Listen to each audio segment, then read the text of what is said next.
네, 미국 트럼프 대통령이 백악관에 재입성한 지 이제 곧 100일이 됩니다.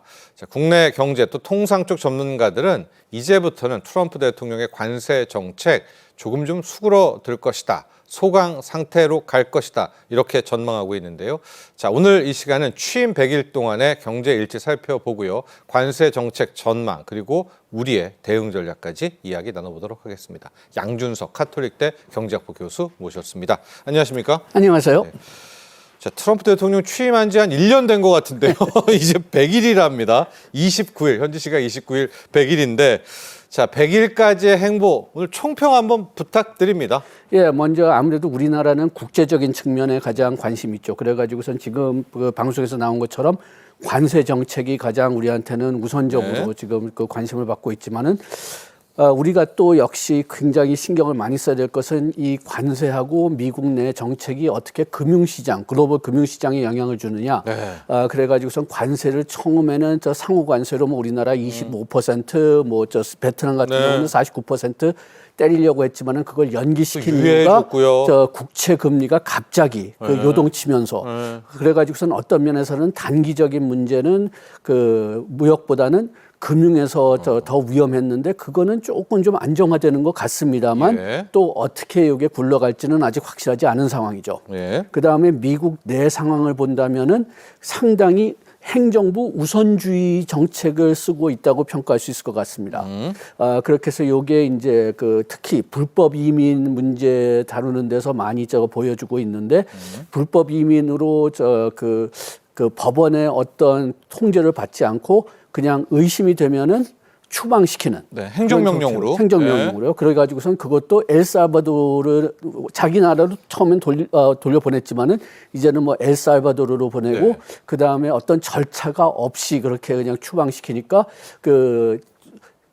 그린 카드를 가진 사람들이나 소위 미국 시민마저도 그냥 쫓아내고 있다 이런 지적을 좀 받고 있고요. 그리고 그 법원에서 그런 행동을 차단해라. 그런 행동을 봐도 그런 지시를 내려도 그거를 좀 무시하는 그런 경향으로 어떻게 감히 사법부가 그 국민이 선출한 대통령의 행정부를 막느냐.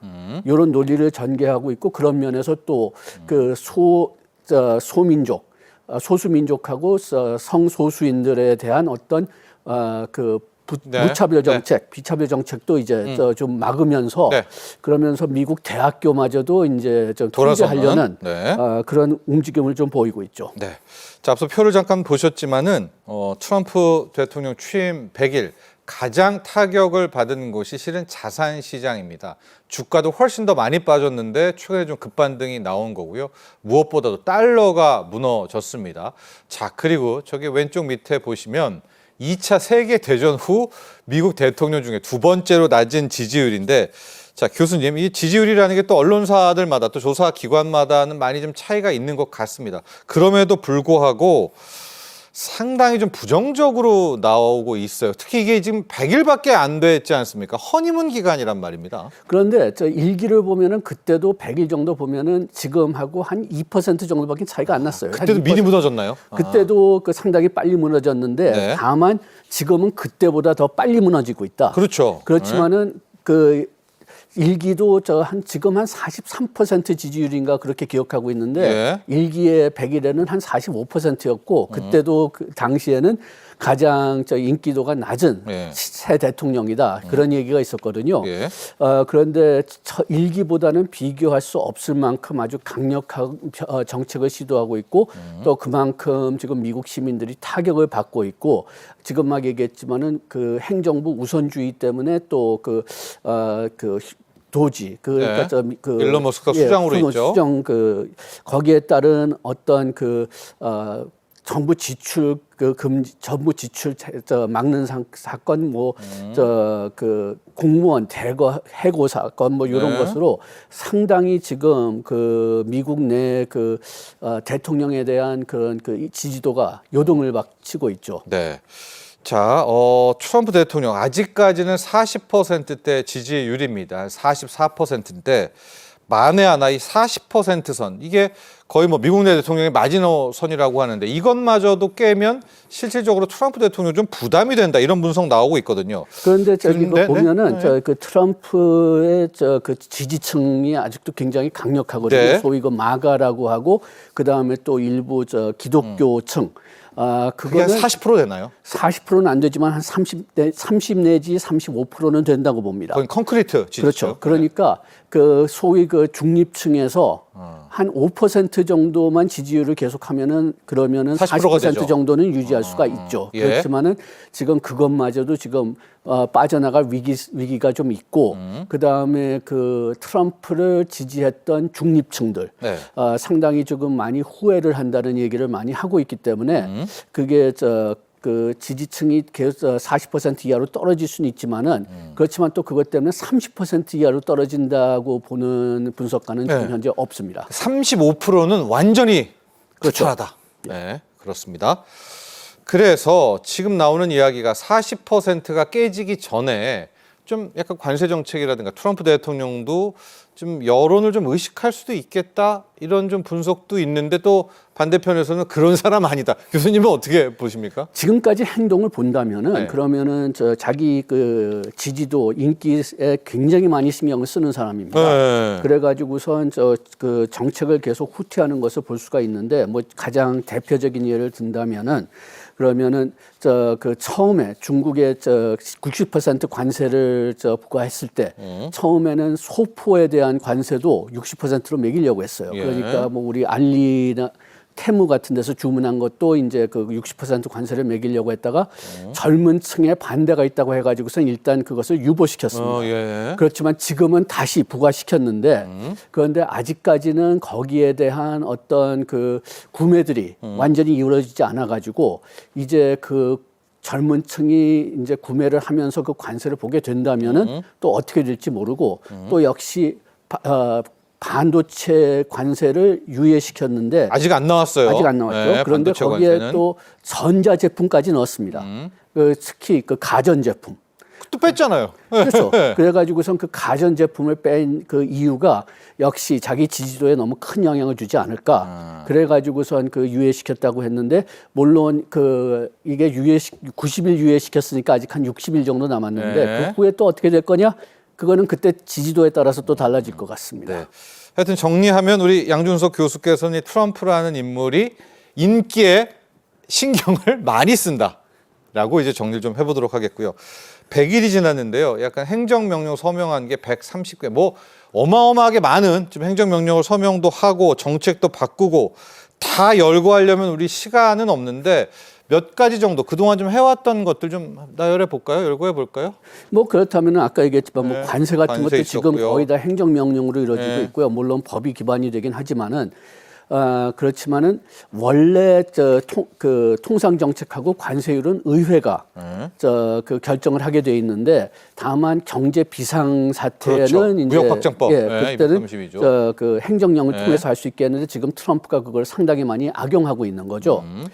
그 다음에 아까 좀 얘기했지만은 소수 민족이나 성소수자에 대한 특혜를 없애버린다. 네. 그것도 거의 다 행정령으로 이루어지고 있고 그 다음에 또 불법 이민자들 추방시킨다는 것도 거의 다 행정령으로 이루어지고 있고 네. 요게 미국에서 우리나라도 마찬가지지만은 미국에서 뭐 벌써 한 10년, 20년 동안 계속된 일이지만은 그 여당하고 야당하고 합의를 못 합니다. 그러니까 네. 모든 정책을 최대한 행정령을 따라서 움직이게 되니까 그러니까 새 대통령이 들어오면은 전 대통령이 했던 행정령을 다 취소하고. 이제 취소하고 네. 그다음에 내 행정령을 네. 넣는 거죠. 그런데 트럼프는 바이든의 행정령을 다 취소시키는 뿐만이 아니라 이렇게 강력한 정책을 한꺼번에 또 이제 도입하려고 하니까 행정령의 숫자가 많을 수밖에 없죠. 자, 지금부터는요. 트럼프 일기를 한번 되돌아 보도록 하겠습니다. 교수님, 우리가 과거를 좀 알면 패턴을 알 수 있는 건 아니겠습니까? 지금 이때쯤 트럼프 일기 때는 어떻게 진행이 됐을까? 공통점 또 차이점을 좀 보면서 앞으로의 흐름도 예측해보고 정말로 이 미중 무역 전쟁의 마지막은 어떻게 될 것인가 한번 보도록 할 텐데 전반적으로 좀 다른 점들부터 먼저 볼까요? 일기 때와 좀 달라졌다라는 것. 일기 때는 지금같이 동맹국을 세게 치지 않았죠. 아, 맞아요. 어떤 중국만 면에서는. 때렸죠. 그렇죠. 네. 그러니까 이번에 저 2기의 저 그 취임 연설 때 상당히 인상이 많이 있었던 부분은 그 소위 그냥 미국하고 경쟁한다는 중국이나 러시아 같은 나라들보다는 동맹국을 더 세게 쳤다는 거고. 전 세계를 다 때렸네요. 그렇죠. 그 다음에 저 선거 운동 때는 뭐 멕시코에 대해서 불만은 좀 있었지만은 캐나다에 대한 불만은 별로 표시하지 않았는데 네. 그 선거 다음에는 캐나다서부터 때리기 시작했고 네. 맨 처음에 그 이걸 부과하진 않았지만은 맨 처음에 트럼프가 25% 관세를 위협한 나라는 콜롬비아였어요. 불법 이민을 추방시키는데 마약도 콜롬비아가 있고. 안 받는다. 네. 그래가지고서 너희들이 안 받으면은 25% 관세를 때리겠다. 그런데 콜롬비아도 미국하고 FTA를 맺은 국가입니다. 네.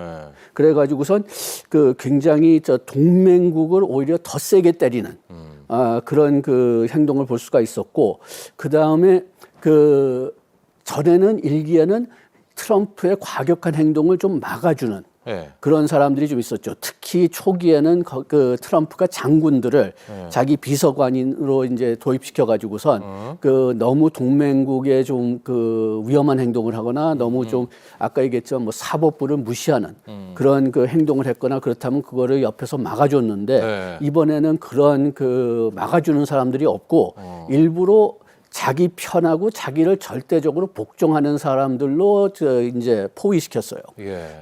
그렇기 때문에 이제는 진짜 트럼프가 하고 싶으면은 막을 수 있는 사람이 없다. 그래가지고서 이렇게 과격한 정책이 나오는 그 원인 중에 하나는 옆에서 트럼프가 뭐 하고 싶다고 얘기하면은 그냥 하자. 막아주는 사람이 없고 또 트럼프가 그렇게 그 과격한 일을 해가지고선 넘어갔다. 네. 그러면은 또 되돌리는 거죠. 처음서부터 이건 좀 과격하다 얘기했다면은 그러면은 거기까지 안 갈 수가 있는데 했다 취소하고 했다 바꾸고 이렇게 취소하고, 됐다고. 그렇죠. 아. 그러니까 그냥 뭐 경제뿐만이 아니라 정치 차원에서도 굉장히 지금 신뢰가, 미국 내에서는 네. 신뢰도 떨어지지만 더 중요한 것은 혼동이 그냥 나가지고선 정치든지 경제 활동이든지 지금 마비되고 있죠.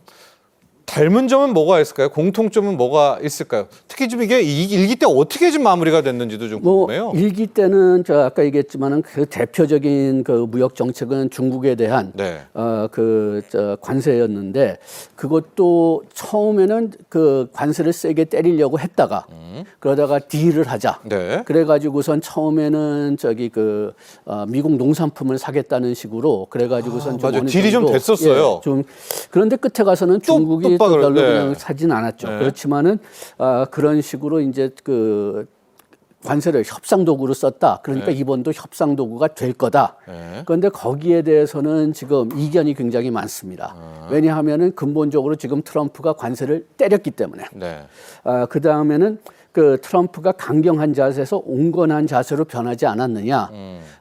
그래서 상당히 많은 사람들은 이거는 트럼프의 어떤 그 전략이다. 최근 이게 일주일은 좀 소위- 변한 것 같아요. 글쎄요, 뭐 저는 개인적으로는 거기에 대해서 좀 의심이 있는데 그때도 보면은 처음에 그런 과격한 정책을 하다가 지지도가 떨어지니까 그러니까 좀 할 수 없이 온건파로 바꾸지 않았나. 일기 때도요? 예, 네. 그런 생각이 좀 들지만은 하여튼 처음에 강력하게 나왔다가 그 다음에 좀 온건하게 변한 거는 사실이긴 한데 네.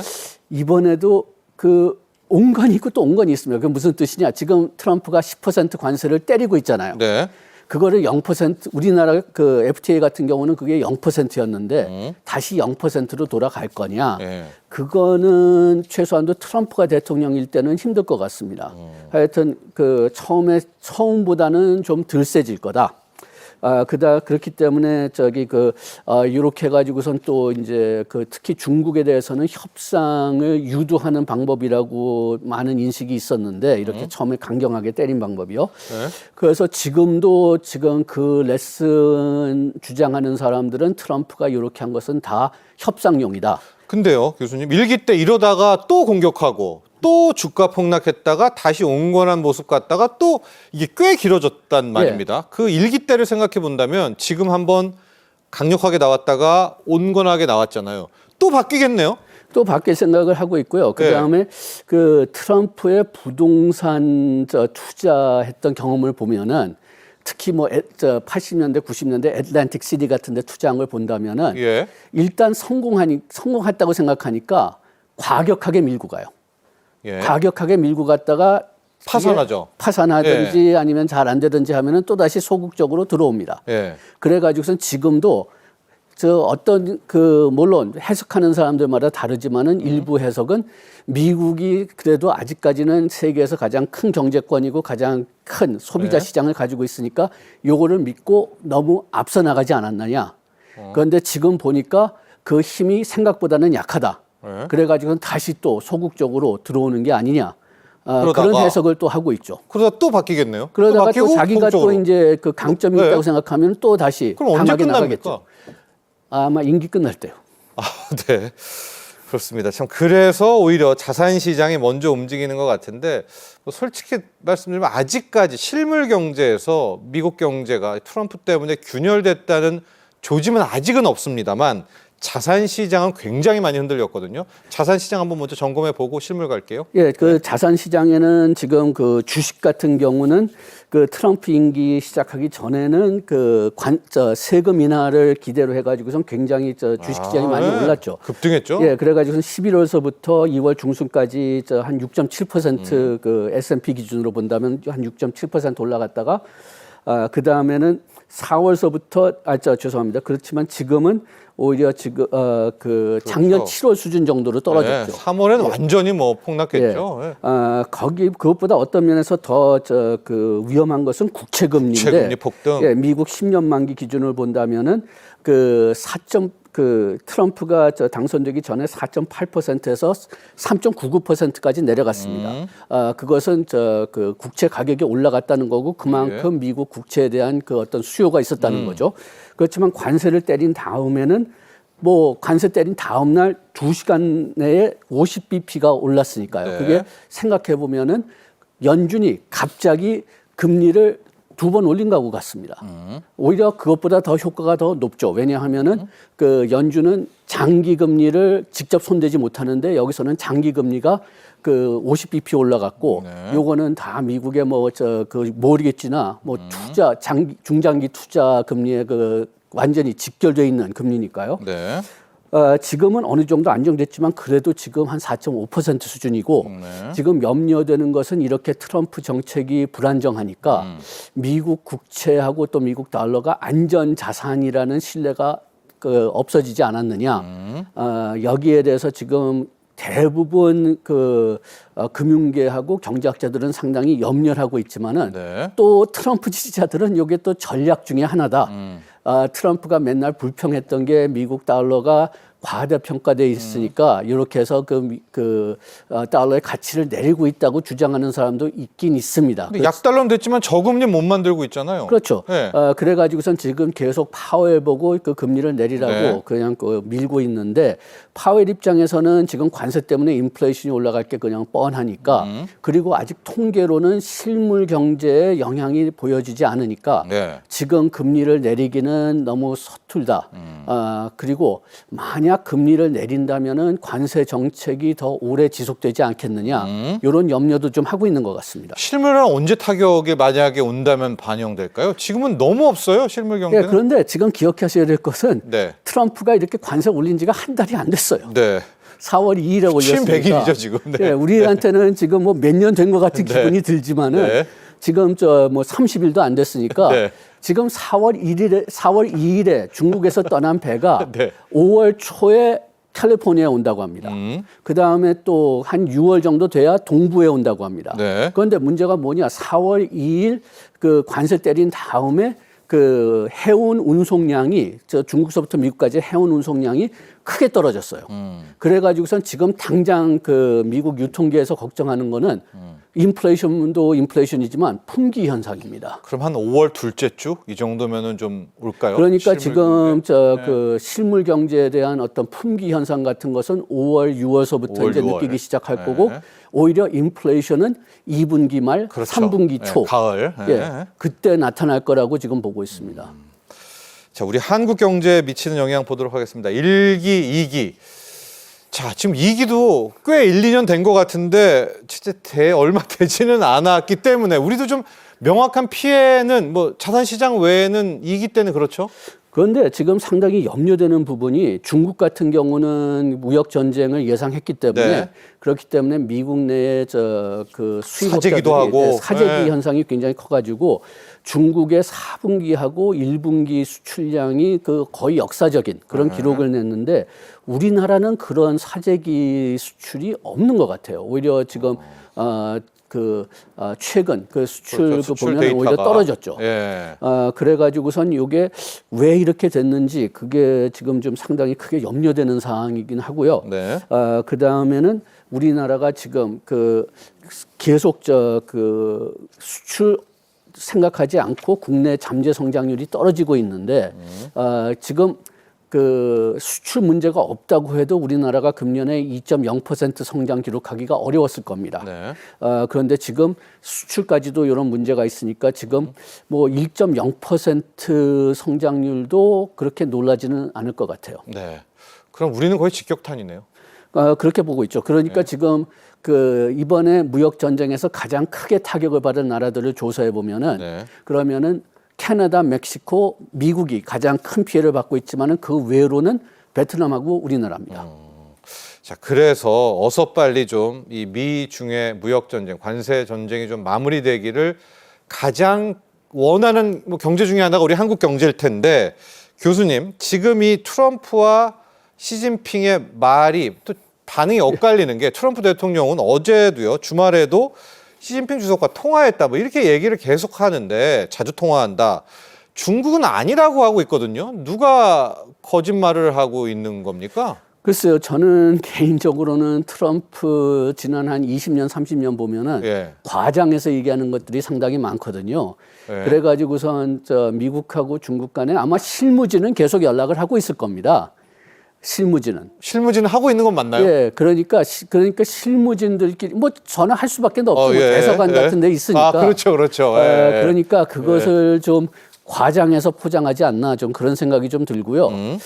그 다음에 지금 그 중국 생각으로는 일단 단기적으로는 시간은 자기 편에 있다고 생각하는 것 같습니다. 네. 지금 얘기했던 그 풍기 현상이 나올 가능성이 크니까. 예. 5월, 6월에 예. 미국에서. 예. 그러니까 지금 일단은 그냥 1, 2개월 정도는 버텨도 그냥 이때는 트럼프가 불리하지 자기네들이 불리하지 않을 거라고 지금 중국은 계산하고 있는 것 같고요. 예. 트럼프도 서서히 그걸 느끼는 것 같습니다. 그래가지고선 지금 뭐 자기가 지금 뭐 딜을 지금 100개 하고 있다.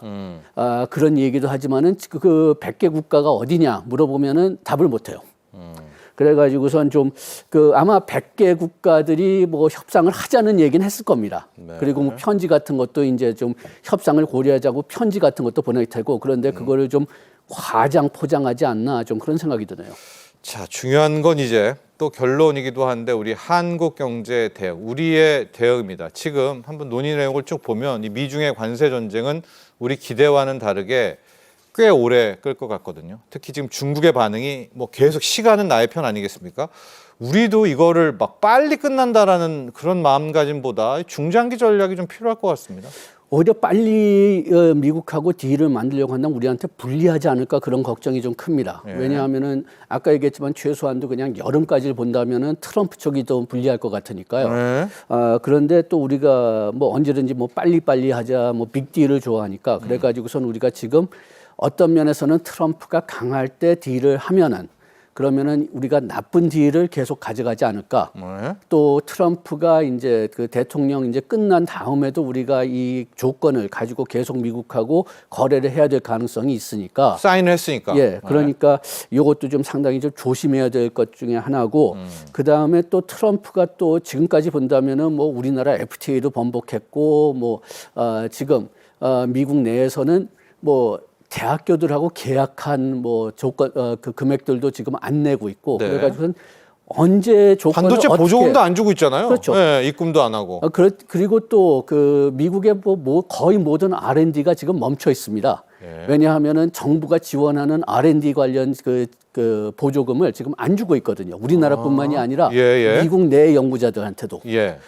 그래가지고선 트럼프가 이제 우리하고 지금 그 딜을 했다고 해도 이걸 언제 번복하느냐까지도 모르는 상태니까 지금 당장은 우리가 시급하게 그냥 빨리 이걸 수습하겠다고 해가지고선 모든 선물을 다 한꺼번에 주는 것보다는 네. 천천히 조건부로 하나하나씩 그냥 우리는 패키지를 말고 주고받고 식으로 하고 만약 트럼프가 번복한다면은 우리도 좀 철회를 하든지 보복을 하든지 그런 식으로 나가는 게 이 트럼프 시대에는 적합하지 않을까 생각합니다. 네. 자, 지금까지 도움 말씀에 양준석 카톨릭대 경제학부 교수와 함께했습니다. 오늘 감사합니다. 고맙습니다.